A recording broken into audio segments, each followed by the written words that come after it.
There are two types of college romances, the ones fueled by chaotic passion and the ones built like blueprints for a well-planned life.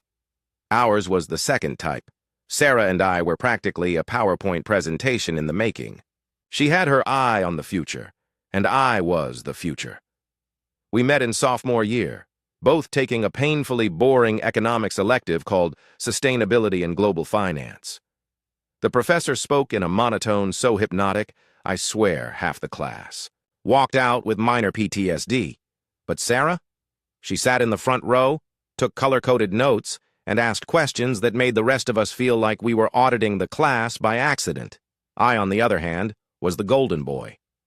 Tall, athletic, GPA over 3.9, and interned at places that had free kombucha on tap.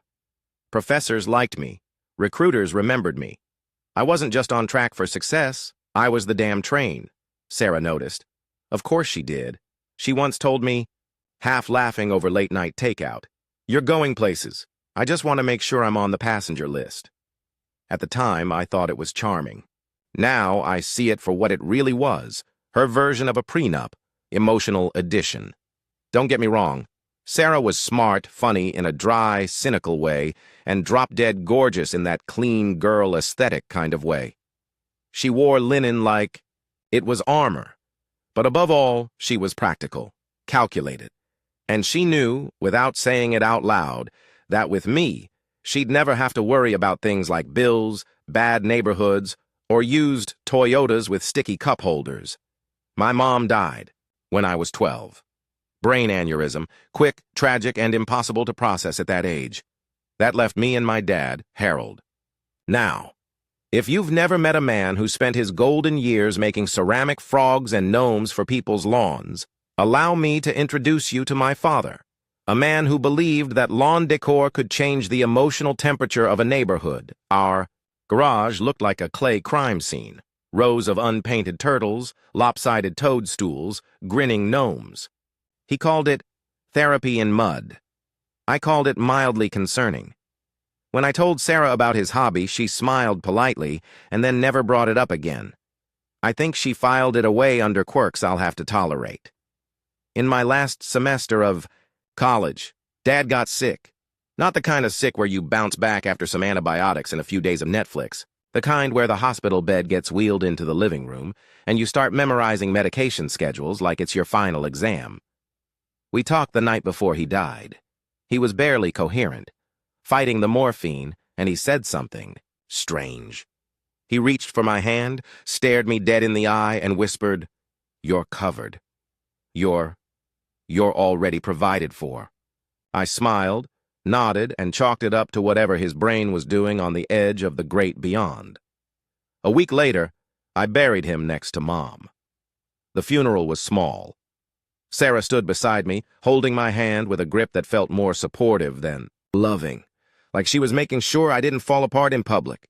The lawyer showed up with a folder and a somber face, handed me a stack of papers, and told me I'd inherited Dad's house and all remaining personal property, which turned out to be, you guessed it, the world's largest collection of garden figurines, and a few binders full of legal and financial documents I promised myself I'd read later. I didn't read them. Instead, we got married. Small ceremony. Pinterest board aesthetic. Mason jars and fairy lights, and a cake that cost more than I paid for my first car. Then came our daughter, Lila, born with a full head of hair and lungs like a Broadway soprano. She changed everything, in the best way. For a while, I landed a job at Holloway Stratton, a rising firm in the world of business consulting. High-rise office, glass-walled conference rooms. They gave you laptops the size of cafeteria trays and expected you to be available 24/7, but I didn't mind. I was climbing fast. By year 2, I was already pitching my own projects. One of them, called Blue Falcon Initiative, was a sustainability consulting plan aimed at converting corporate waste into clean energy credits. The name was catchy, the pitch was solid, and my numbers were bulletproof. But in every success story, there's always one guy who smiles at you in meetings but sharpens his knives behind closed doors. Mine was named Paul Becker. He'd been with The firm longer had a golf friendship with two senior partners and saw me as the shiny new threat to his mediocre kingdom. I didn't realize it then, but Blue Falcon would be the start of my spiral, and Paul would be the one lighting the fuse. But I'm getting ahead of myself. At this point in my life, everything looked picture perfect. A beautiful wife, a healthy daughter, a six-figure job, a mortgage that made me feel like an adult, and a LinkedIn profile that could land me interviews in under 10 minutes. Sarah was proud, or at least she looked the part, and I still hadn't touched those dusty old papers from Dad's lawyer. Not yet. If you've ever worked in corporate America, you know that "let's circle back on this" really means "I'm ignoring you" and "we value your contributions" is code for "your days are numbered." So when my manager pulled me into a windowless meeting room with an HR rep who looked like she'd rather be anywhere else, I knew I wasn't getting a raise. "Look," he started, fidgeting with a Mont Blanc pen that probably cost more than my car insurance. "This isn't easy. That made two of us."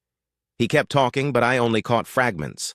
Office politics, misunderstanding with the Blue Falcon files, internal audit, and my personal favorite, a graceful exit. Translation: Paul Becker had finally made his move. He'd blamed me for a data discrepancy in the Blue Falcon initiative, which was laughable, considering I practically built the damn thing. But they gave me a choice: resign quietly or face further review, which sounded a lot like get blacklisted without severance. I chose the quiet route, walked out with a cardboard box full of ambition and a smile faker than our wedding photos. That night I told Sarah. She didn't cry, didn't even flinch, just blinked slowly and said, "So what's the plan?" Plan. I'd just gotten blindsided by a corporate backstab, and she was already asking for a 12-step recovery program. I mumbled something about taking a few weeks to figure things out. She nodded, but I saw it in her eyes. Doubt, disappointment, calculation. The weeks turned into months. Turns out it's hard to land a new job when your most recent experience includes being encouraged to resign. Word gets around, interviews dried up, connections ghosted me. At one point, I applied to a startup run by a guy I used to mentor and never heard back. Humbling doesn't even begin to cover it. Meanwhile, Sarah morphed from my partner to my parole officer. She started giving me suggestions, like I hadn't already thought about networking, freelancing, or selling a kidney. "You should apply to more junior roles," she said one morning over her overpriced almond milk latte. "Yeah," I muttered. "Maybe I'll become a barista." "You think they'd let me name the drinks something snarky?" She didn't laugh. She hadn't laughed in weeks. The house felt colder. Not temperature-wise, just emotionally sterile. Sarah still made dinner, but the portions shrank. Conversations got replaced by long silences and passive-aggressive glances. She started dressing nicer. More makeup. Heels, even on grocery runs. I told myself she was trying to feel better. Turns out, she was preparing for someone else. One Tuesday afternoon, I went out to clear my head. Ended up near Sunbeam Terrace, a trendy little cafe with succulents on every table and enough Instagram clout to make you question your self-worth. I walked past it and froze. There she was, Sarah, sitting at a patio table, laughing, really laughing. That kind of laugh where she throws her head back and lightly touches the other person's wrist. The other person was a guy I'd never seen before. Mid-30s. Tan. Button-down shirt unbuttoned, just enough to reveal that he probably used protein powder unironically.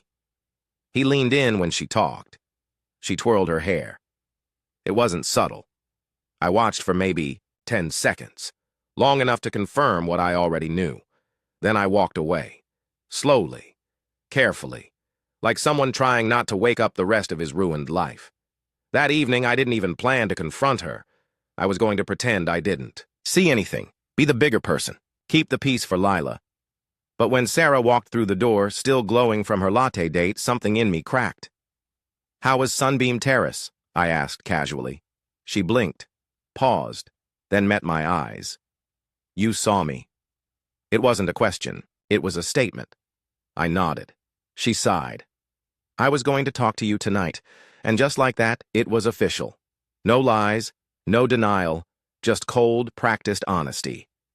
"I'm leaving," she said. I've been unhappy for a long time. You're not the man I married.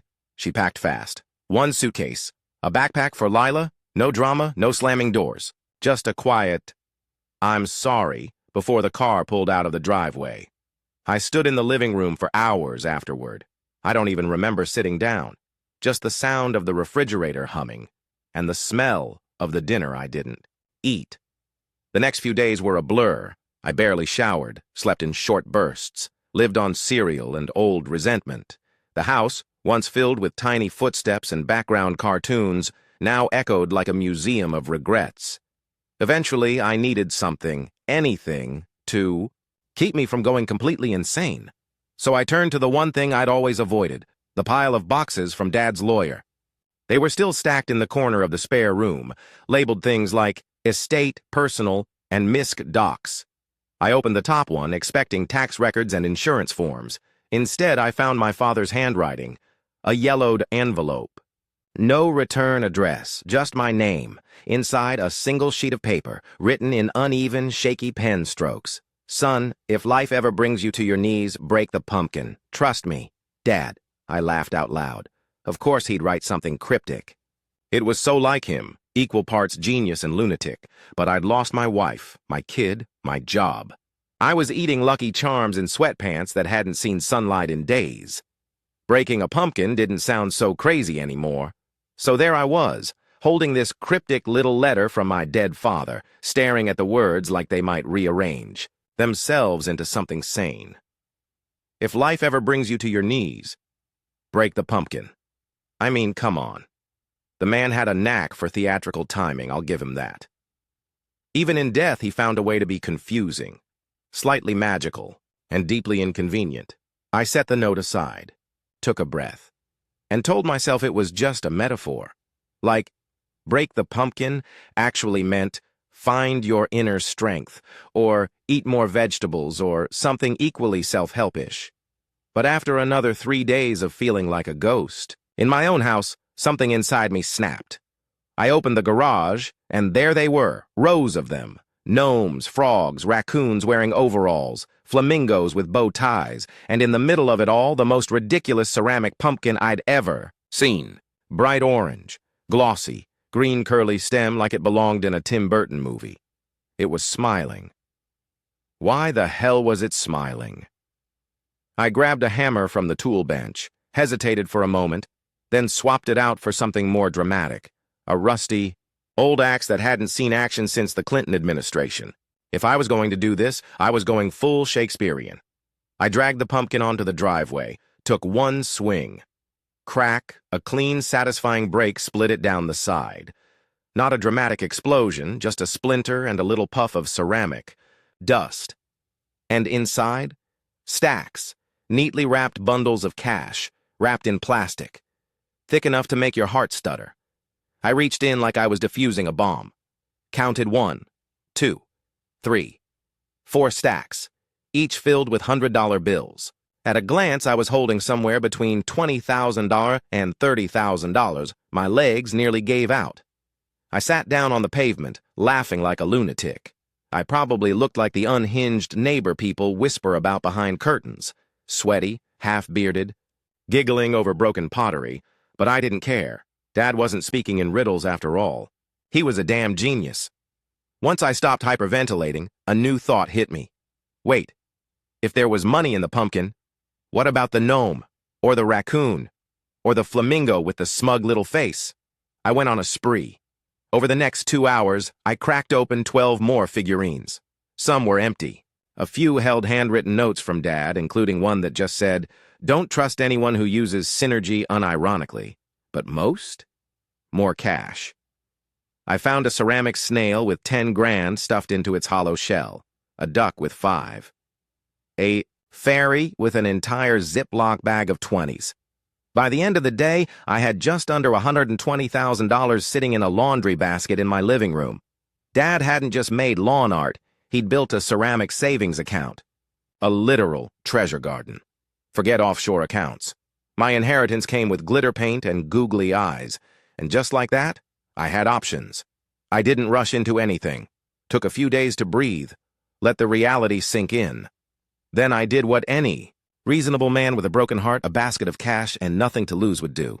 I started a business. Clay and Cash. Catchy, right? It began as a joke. The name came from a text I sent my college buddy Ben. Thinking of opening a pottery-themed cafe, call it Clay and Cash, bring your own kiln? Ben, who'd always been the let's just do it and figure it out later type, replied, screw it, let's go. 3 months later, we leased a small storefront downtown. Clean brick walls, wide windows, good foot traffic. I hired a local ceramics artist named Rita, who made pottery that looked like it belonged in an art museum but had the mouth of a retired sailor. She was perfect. The concept was simple. Half pottery shop, half cafe. You could sip a latte while painting a mug or buy a handcrafted garden gnome with a cookie in your hand. We leaned into the quirky vibe hard. Our slogan, where mud meets muffins, don't laugh. It worked. Locals loved it. Tourists stumbled in after brunch and posted pictures with hashtags like ceramic dreams and mugs and muffins. We even got featured in a local magazine under the headline, Clay and Cash, the most unexpected glow-up of the year. I started smiling. Again. Genuinely smiling. Not the brittle kind you give at awkward dinner parties. I dressed better. Got a haircut that didn't scream, I gave up. Ate food that wasn't frozen. Reclaimed my Spotify playlist from the sad, slow songs that made me want to cry into a throw pillow. The best part? No one knew about the garden fortune. Not Ben, not Rita, definitely not Sarah. It was mine. A private victory. A gift from a weird, brilliant old man who hid money inside decorative pumpkins because he knew, deep down, that someday life would try to eat me alive. And when it did, I'd have a backup plan. Made of clay. Success has a sound. It's the ding of the cafe bell when a new customer walks in. It's the hum of conversation over ceramic mugs. It's the ring of a phone that's not a scam call, but a real journalist wanting to run a profile on you. Clay and Cash became the weirdest little local legend since the city's two-headed turtle. Escaped from the petting zoo. People came for the quirk, stayed for the vibe, and somehow I became the accidental face of healing through hobby capitalism. A month into our soft launch, we were already breaking even. By month 6, we had a waitlist for ceramic classes. Rita, our grumpy master potter, had a cult following on TikTok.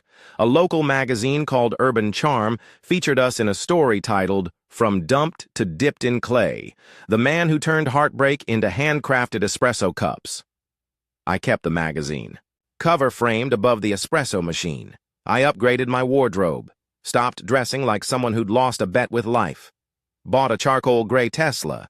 Took a cooking class for fun and nearly set my sleeve on fire flambeing onions. But hey, at least I was living again. Then one day, I got the text, from a number I'd deleted but could never forget. Hey, can we talk sometime? Sarah. I stared at the message like it might bite. Took a walk, made coffee, read it again. Replied with a neutral, sure. She came into the shop 2 days later. I saw her through the front window, wearing that cream-colored coat she always reserved for occasions, hair curled, lipstick a little too perfect for casual. I met her outside before she could even come in. Nice place, she said. Thanks. The raccoon-shaped tip jar gets more compliments than I do. She smiled. Tight, unsure. We walked a bit. Ended up on a bench outside a bookstore, the one we used to go to on rainy Sundays. She spoke first. I made a mistake. I didn't say anything. I thought you'd just stay broken, but you didn't. That sounds like something you'd put on a throw pillow, I said. I miss what we had, she continued. I want to come back. For us. For Lila. There it was. The final twist in the movie. The ex-wife redemption arc. Except, I wasn't that version of me anymore. I looked at her. Really looked. She was still beautiful. Still composed. Still Sarah. But something had shifted. I'm not angry, I told her. Not anymore. But I'm not that guy you left. I'm not even the guy you married. And I don't think I want to be him again. She blinked, looked down. Her eyes welled, but no tears fell. I had to ask, she whispered. I know, I said. We sat there for a moment, breathing in the silence. Then she nodded, stood, and walked away. No drama, no begging, just closure. And that was the last time we spoke face to face. I still see Lila every week. We have a ritual: Wednesday night pizza, Friday Lego builds, and Sunday ceramic painting. She made a purple octopus last week that somehow looked exactly like her second-grade teacher. I didn't ask questions. I never told her about the pumpkin, or the money, or the garden of secrets her grandfather left behind. Maybe one day I will. But for now, it's mine, a little legacy, a reminder that sometimes, when the world burns your life down, it's just clearing space for something better. I never thought my future would be hiding inside a ceramic pumpkin. But if life keeps throwing curveballs like that, I'll take a sledgehammer to every lawn ornament I see.